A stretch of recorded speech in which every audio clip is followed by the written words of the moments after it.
meditation. Transcendental meditation is basically when you are reaching the moment of spiritual awakening. I'm going to just say, not transcendental meditation, spiritual awakening. You're telling me I can fucking see spirits after this. You're telling me you're a fucking proven psychic. Guess what? I proved to get into a certain platform that I can do pyrokinesis. Yes. These things are very much so real. The USSR has done their studies. Go ahead and look up Nuna Kulingina.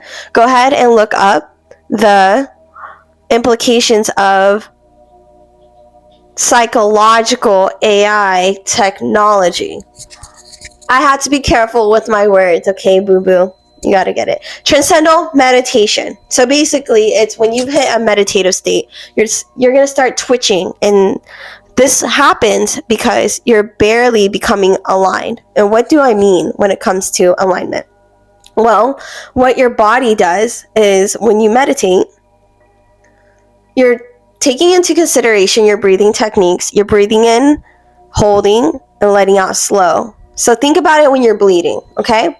When you're bleeding and you've gotten shot in your leg and you're like, damn, EDC is like next week.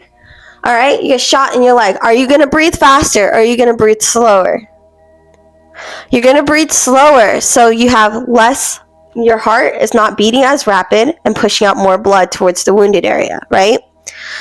Now, when in regard to transcendental meditation, you begin to realize that you are able to tap into portions of, I guess, hypnosis, right? And with this portion, you're going to have to, how would I explain this to you guys without sounding fucking weird? Basically, your spiritual awakening is like when you have like a really good bust. Okay, you gotta think about it like this. Alright, and maybe I'm jumping a little too far and we'll get here. And I know I am jumping too far because I know this to a T where it's like, okay, transcendental meditation or kundalini awakening. You ever have pussy so fire it gave you a spiritual awakening?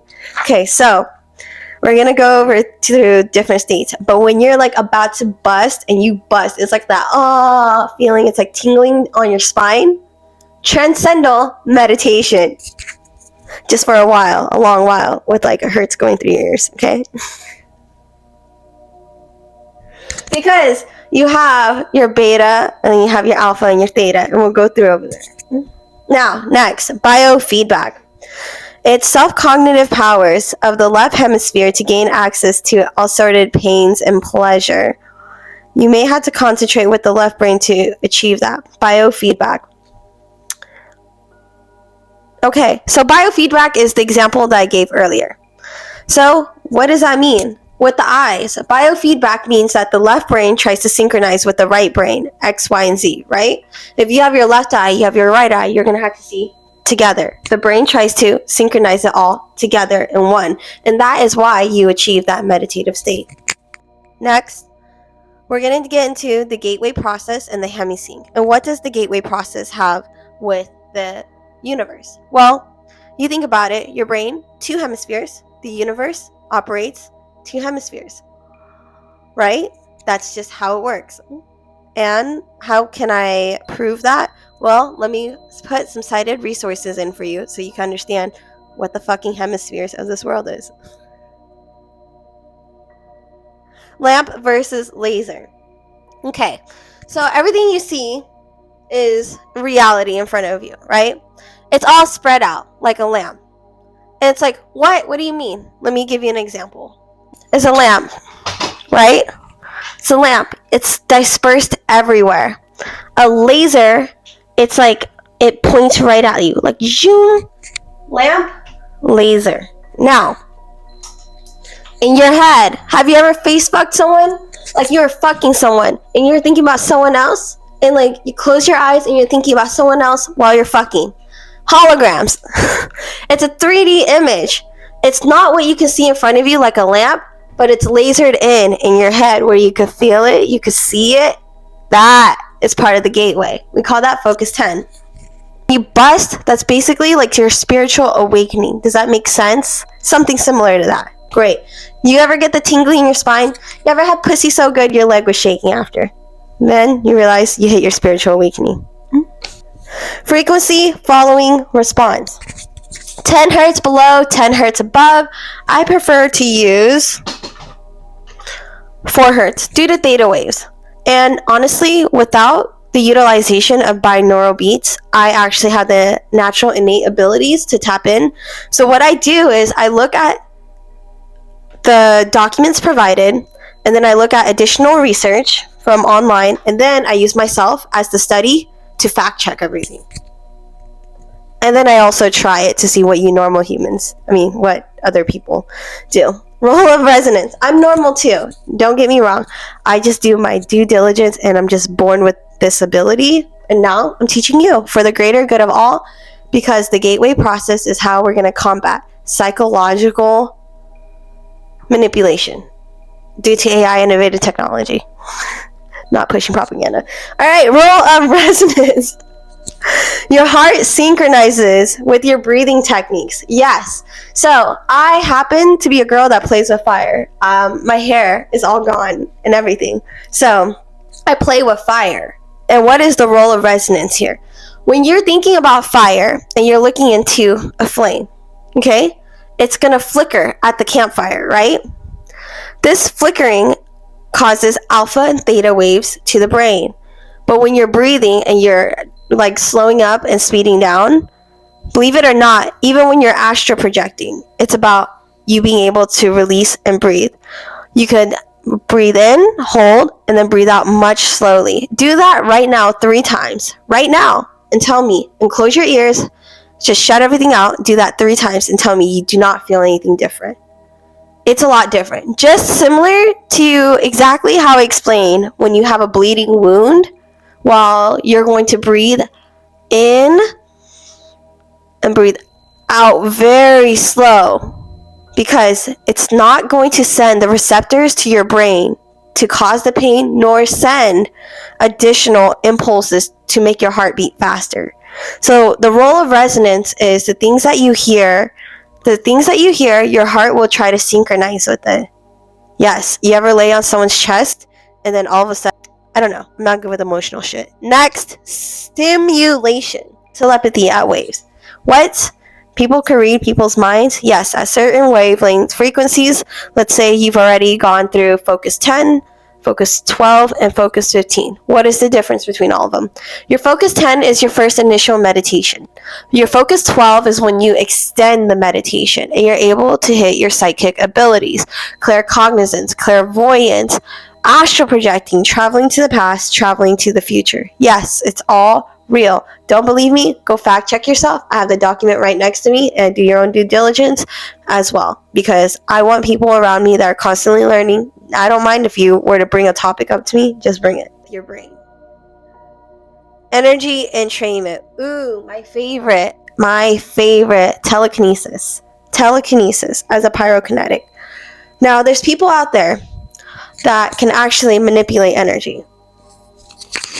Yes. So when you see magnets, there's a strong field from a stronger energy, and there's a weaker field. What will happen is that the weak field will go into the strong field. It's called energy entrainment from there, because they come into one. Okay? So even with energy entrainment, you're realizing that there are certain impulses from your spine that are being sent to your brain. No matter what, body is turned into coherent oscillators vibrating in harmony with the surrounding electrostatic medium.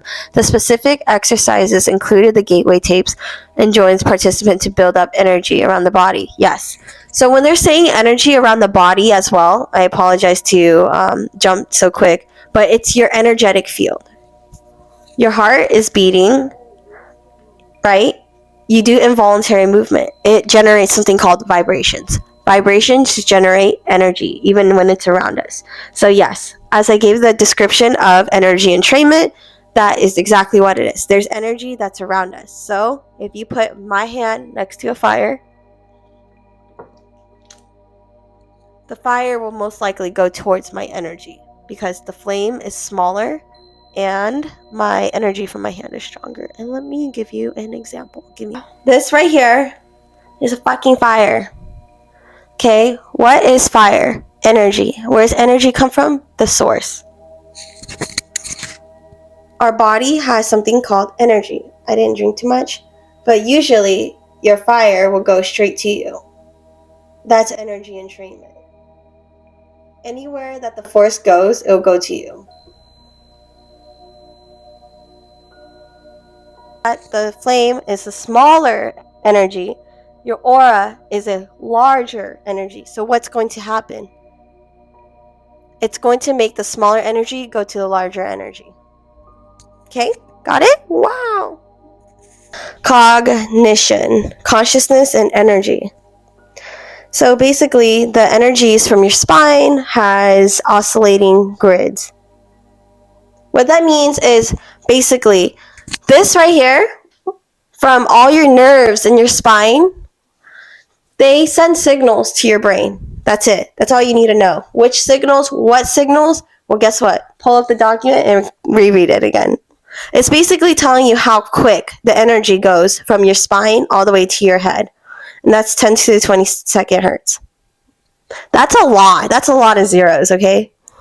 Holograms. Like I went over earlier, face fucking somebody. Part of a whole. Now you're realizing, wow, if energy is made up of everything, and I am the creator of my reality from the things that I'm thinking and what I'm creating here, that means that in all of the universe in general, if this is two hemispheres, and this is me, and I have a hemisphere in my head, and science shows that we are truly a part of one, I'm able to leave my vessel or body in my head by doing the gateway meditation. Through meditation and breathing, we take simplicity for granted. Now, you're realizing that we're all part of this conscience we call the matrix. The matrix. Yes. The matrix is when you only see what's in front of you. You have to see what's beyond the matrix to understand the matrix. You awaken yourself, you become resilient, and it's all starting and stemming from the mind. So if you understand that you are the creator of your universe and that you can manifest anything you want, as long as you can see it, as long as you can hear it, and even in your head, if you can even feel it, and you can write it all down and make an action plan, you're good to go. However, this also includes the portion of being better as a human for the greater good of all and how we are all connected in one. All right. Your brain is the controller of everything. So if the brain controls everything, in regard to your heart beating, guess what it goes through? The brain. You moving your hands, the brain. You blinking, the brain. The brain is the controller of everything. And that's why I stress on artificial intelligence being the brain.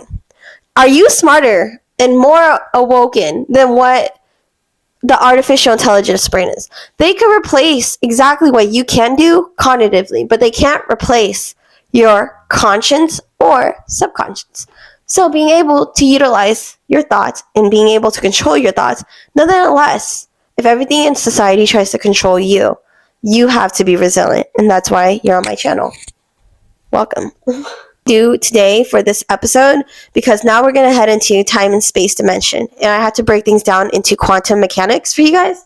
But if you guys go ahead and like and subscribe to my channel if you guys enjoy. If not, then don't do anything at all, and I'll see everybody very soon for the greater good of all. May you please do your due diligence and extra research and check out the links down below. Thank you.